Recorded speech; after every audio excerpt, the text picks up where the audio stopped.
Please give us your attention just for 5 minutes while Michael says a few words. Thank you. Thank you, Karen.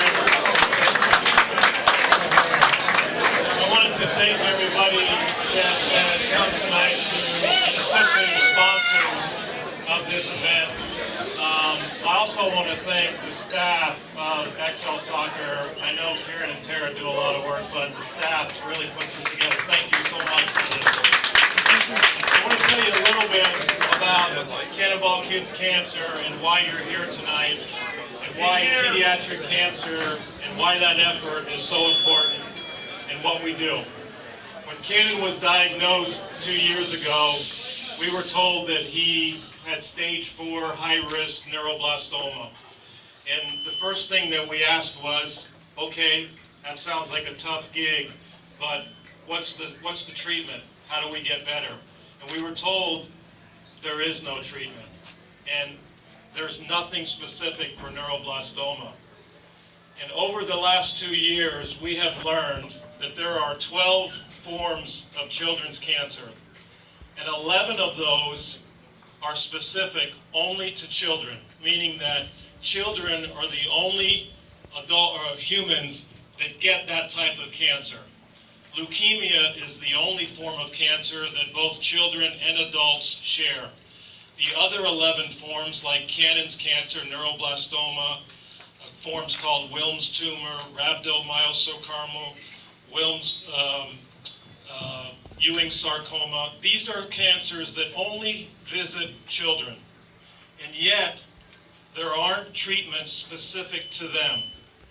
So in the last 20 years, only 3 drugs have been approved by the FDA to treat a form of children's cancer. Now think about that. In the last 20 years, only 3 have been approved, which means that by definition, 9 of those types of cancers that only visit children have had no drugs approved specifically for them. None. So how are these kids treated? They're treated with adult cancer treatments. They're treated with adult chemotherapies. And my son Cannon, throughout his entire 2-year treatment, was never treated with one therapy or one chemotherapy that was designed specifically and approved specifically for children. Not one. Every single one was approved initially and designed for adult forms of cancer.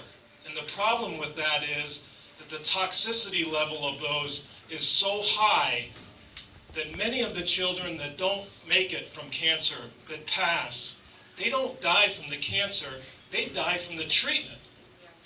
Which is why we formed Cannonball Kids Cancer, and why there are other organizations out there to raise money for research so that we can develop a new and effective treatments specifically for children and to find cures for these kids. I'll give you one example of Cannon's treatment. He received drugs called platinum types of drugs, chemo drugs, carboplatin and cisplatin. And we were told if Cannon takes these drugs, he's going to lose his hearing for life. He will lose a portion of his hearing. Both of those drugs not only were over 20 years old each, but they were developed for adults, not children. So we had to sign a form, Melissa and my wife and I had to sign a form saying that when we administer these drugs to Cannon, he will lose his hearing. Doesn't cause hearing loss in adults, but it causes hearing loss in the growing inner ear nerves of children. So imagine that, if you're an adult. What adult therapy would allow anyone to sign a form to say, I'll take this drug, but after I take it, I'm going to be recognized and legally disabled? But that happens in the kids' cancer world every single day. Every day.